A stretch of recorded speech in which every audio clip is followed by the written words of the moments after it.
Neighbor was stealing water from my supply, so I ruined him. I live in Asia, and just purchased a new house.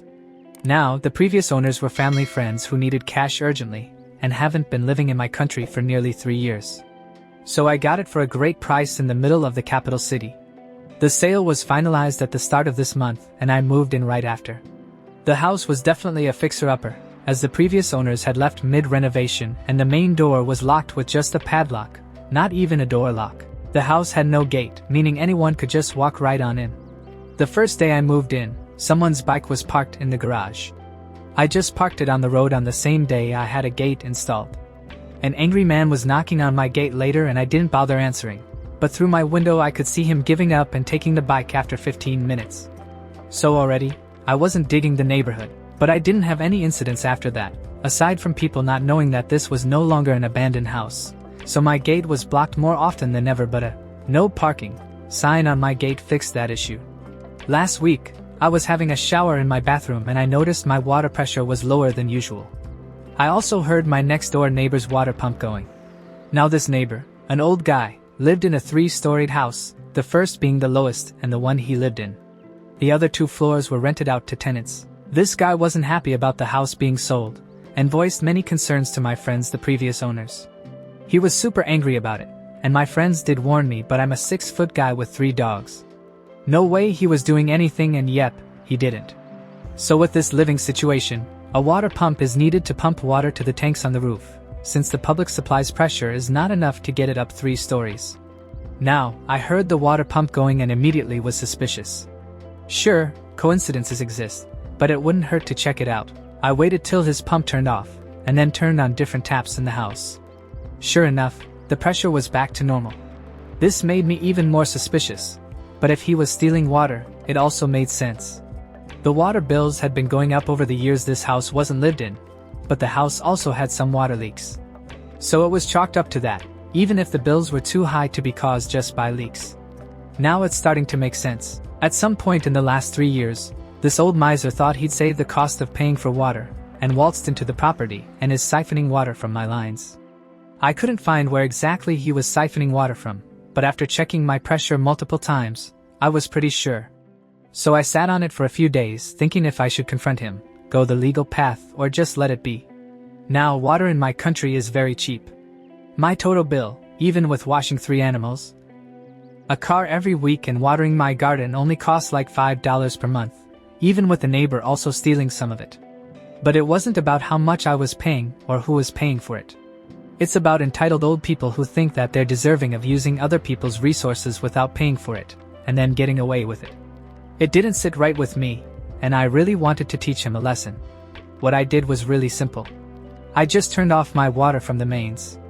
I wouldn't have to break into his property, nor would I be breaking any laws. It was the best way of getting back at him without needing to even lift a muscle. So on Monday, just 4 days ago, I waited till the pump flicked on, and turned off the supply. Now, the way household tanks work in my country, is that there's a ball valve in the tank which detects the level of water and turns on the pump. If the level doesn't increase, the valve stays open, which electronically sends a signal to the pump to stay on until the level gets to a point at which the valve closes and also shuts off the pump. However, the level wasn't increasing, and anyone knows that starving a pump of water isn't a good idea. This way, my expectation was that I'd burn out his pump and cause issues with his tenants.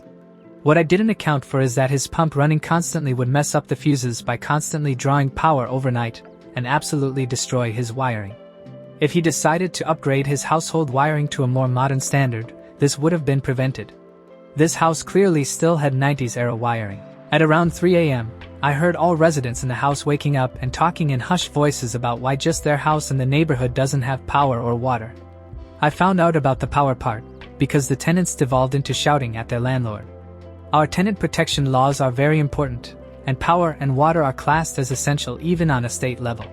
Cutting those services are grounds for lawsuits, unless due to weather or some other unavoidable reason. In this case, the landlord is responsible for keeping the house wiring up to date and in good condition, alongside the supply of water. So the tenants were not happy, and one of them immediately moved out 2 days later when it was informed that water and power will not be returning the very same day this happened. Both tenants in the 2 floors lodged a complaint with the police, and if a person is in clear breach of laws, the police have the authority to fine or penalize the person without a court judgment. It can be challenged in court if the person thinks that they were unfairly penalized, but they still have to pay the fines and will only be refunded if and when the court finds the fines unlawful.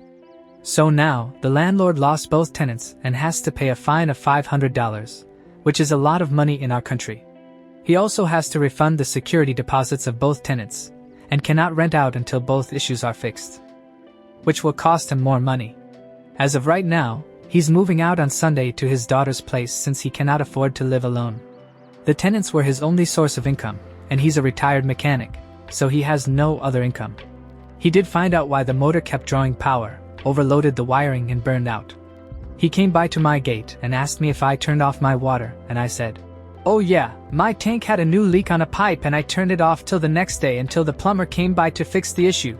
Y'all, the look on his face. He kept a straight one, but I just knew he was holding back. He just said, "Oh okay," and went back inside. Not sure if he knows I know, but I don't care because he can't do anything.